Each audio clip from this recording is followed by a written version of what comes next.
Dialisis. Nah, dialisis ini aplikasinya biasanya adalah ketika kita memurnikan darah. Jadi kalau orang yang ginjal yang sudah rusak, dia akan melakukan cuci darah.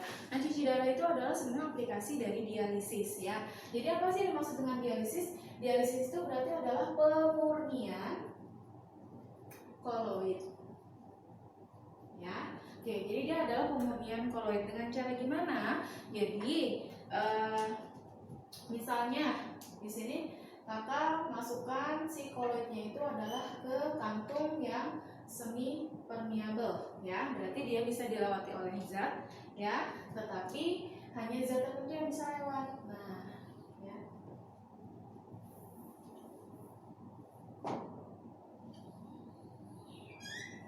Nah, kemudian biasanya di sini ada air mengalir ya. Jadi nanti dia ada air yang mengalir.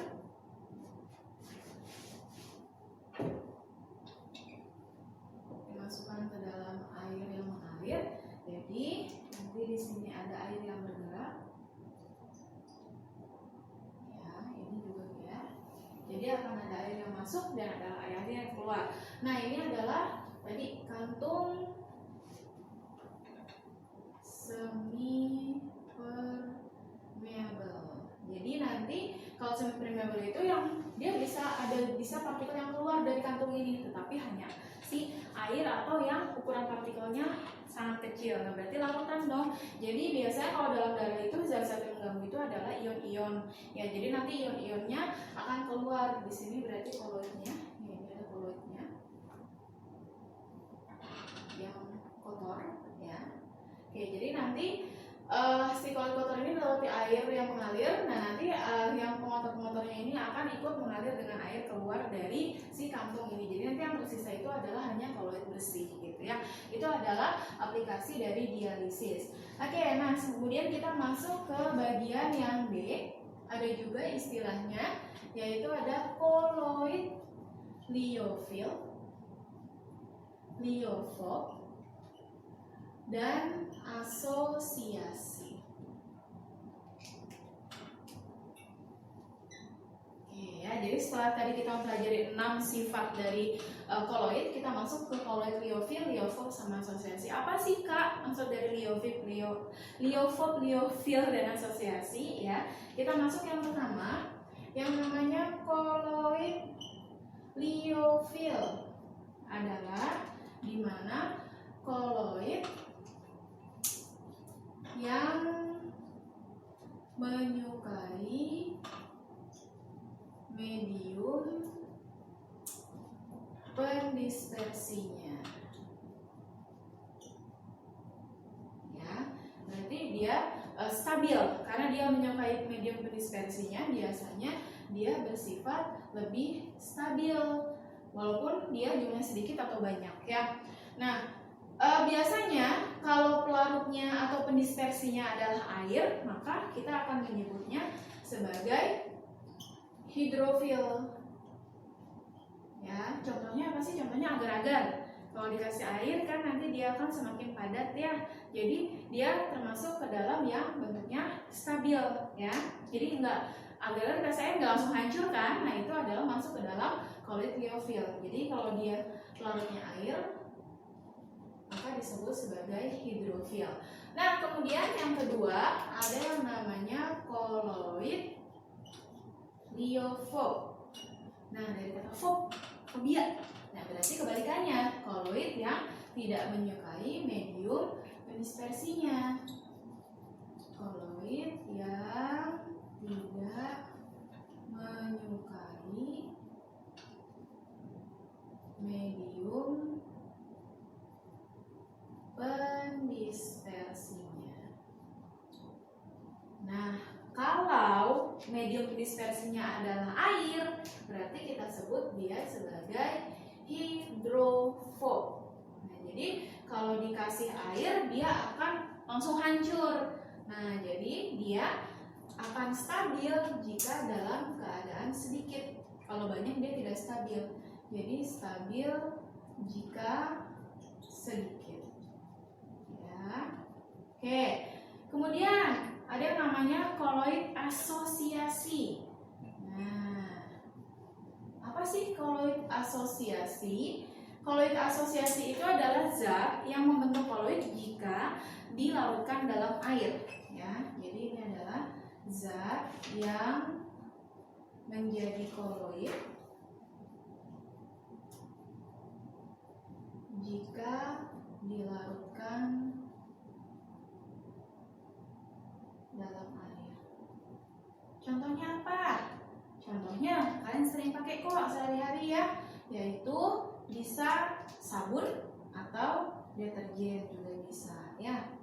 Nah, ini adalah contoh dalam kehidupan sehari-hari. Jadi kalau sebelum dikasih air ya dia bukan masuk ke dalam koloid, setelah dikasih air baru dia membentuk koloid ya kan. Sabun misalnya tadinya bentuknya yang padat atau cair. Ketika kalian campur dengan air akan terbentuk busa kan. Nah, busa itu tadi termasuk ke dalam koloid. Makanya ketika ditambah air dia berubah menjadi koloid ya. Nah, gimana cara kerjanya ya? Kenapa dia bisa mengikat kotoran? Karena di situ ada dua bagian ya. Ada kepala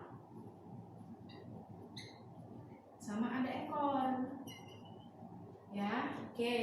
Kepalanya ini nanti dia masuk ke dalam yang hidrofil, sedangkan ekornya ini adalah yang hidrofob. Makanya sabun bisa mengangkat kotoran, padahal dia larut dalam air kan kotoran itu biasanya lemak ya kan. Nah, kalau yang lemak itu biasanya adalah hidrofob, dia tidak menyatu dengan air ya.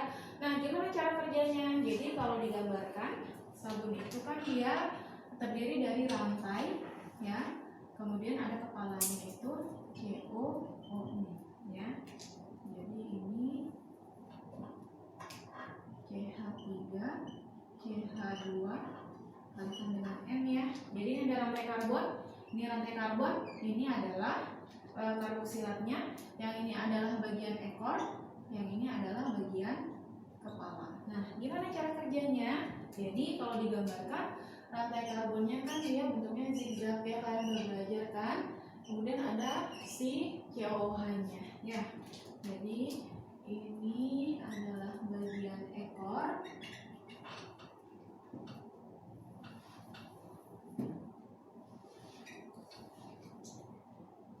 Ini adalah ekornya dan yang ini adalah kepalanya. Jadi nanti misalnya ada suatu kotoran ya, ini ada kotoran, maka si sabun ini akan mendekati, karena lemak, misalnya sini ada lemak ya, karena lemak ini adalah yang tidak larut dalam air, maka yang akan menempel pada lemaknya ini adalah yang bagian ekor, karena ekor ini tadi masuk ke dalam yang hidrofob ya. Jadi nanti si sabunnya ini, kita ganti deh warnanya biar bisa bedain ya lemaknya.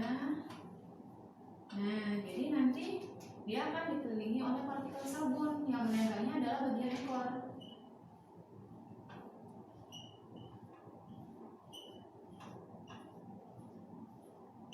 Oke, ini penggambarannya aja. Harusnya secara realnya, maka semuanya akan kepala ini akan menempel satu sama lain. Jadi semuanya tertutup oleh bagian yang hidrofil. Karena dia hidrofil, maka yang tadinya hidrofob pun akan bisa larut dalam air. Jadi ketika kita bilas, kotorannya itu bisa terangkat bersama dengan busa sabunnya ya. Jadi itu adalah koloid asosiasi. Jadi bagian D-nya sudah selesai. Nah, sekarang kita masuk ke bagian terakhir, yaitu cara pembuatannya. Nah, gimana cara membuat koloid ya? Kita bahas di sini. Oke, untuk yang pembuatan koloid ini bisa kalian lihat di halaman 220 ya.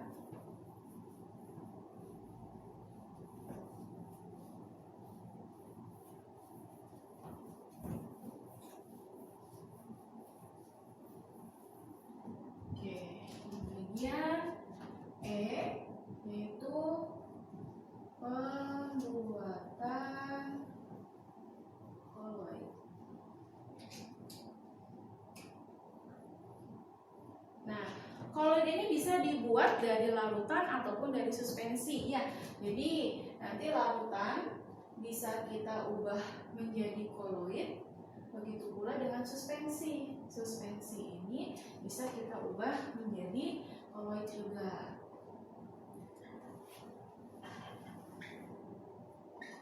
Nah, jadi nanti dengan caranya itu ada dua ya, yaitu ada cara kondensasi sama dispersi. Nah, kita bahas yang pertama dulu, yaitu dengan cara kondensasi. Nah, jadi kalau kondensasi ini kan dia mengubah partikel larutan menjadi koloid, jadi partikelnya ukurannya diperbesar, bahasanya seperti itu ya gampangnya.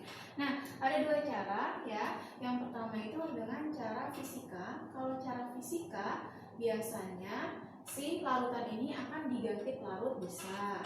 Ya, diganti pelarutnya. Jadi misalnya tadinya pelarutnya A, terus nanti kita jadi pelarut B. Nah, itu juga bisa ya.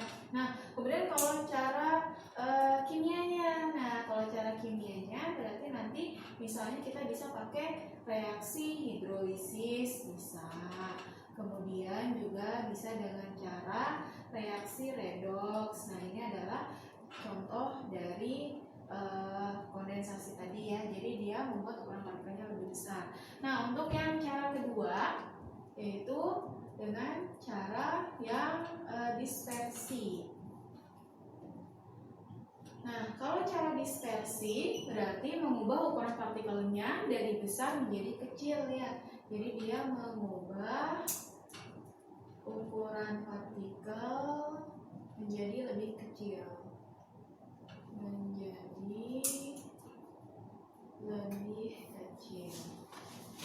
Nah, ada caranya yang disebut sebagai cara mekanik. Jadi cara pertama ada mekanik. Mekanik itu biasanya dipakai adalah penggerusan. Jadi partikel-partikelnya nanti digerus ya, ditunggu ukuran partikel menjadi jauh lebih kecil.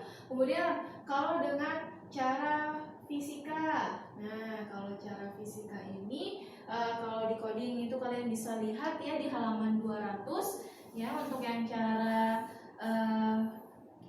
cara kimianya ya. Untuk cara kimianya, cara kimia kita pakai cara yang kita sebut sebagai peptisasi ya. Jadi kalau peptisasi ini menambahkan larutan lain tetapi dengan muatan yang sejenis ya. Jadi dia menambahkan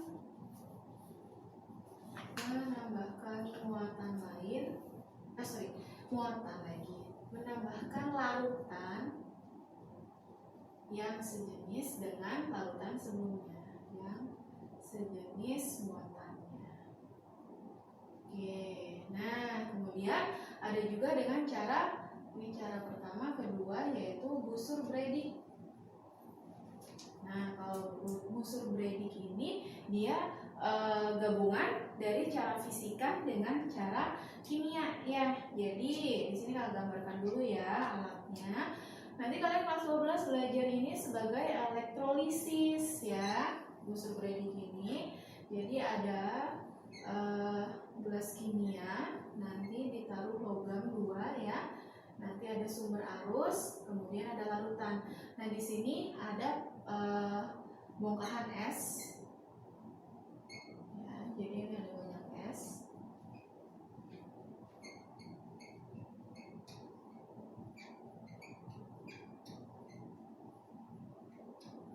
Ya, oke. Jadi nanti di sini ada sumber arus. Lalu ada elektrodanya. Nah, elektrodanya ini biasanya dipakai adalah logamnya. Oke, nah ini adalah medium pendispersi. Lalu ini adalah esnya, ya. Oke, jadi biasanya untuk Bussur-Bredig ini digunakan untuk pembuatan sol logam.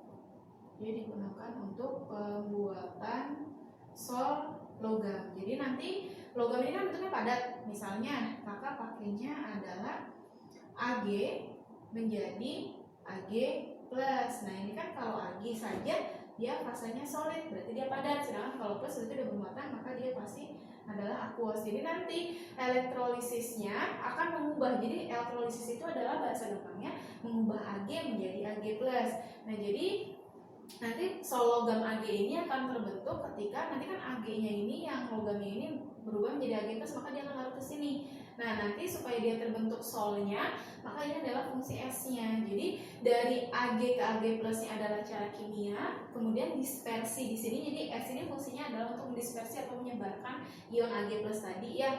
Jadi nanti akan ukuran partikelnya akan lebih besar juga, maka terbentuklah sol Ag. Itu adalah cara dispersinya. Jadi ada cara kondensasinya di sini, di bagian bawahnya adalah cara dispersi. Oke, selesai untuk materi hari ini ya. Sampai berjumpa lagi di materi lainnya dengan KDY ya. Kalau gitu terima kasih, kakak undur diri.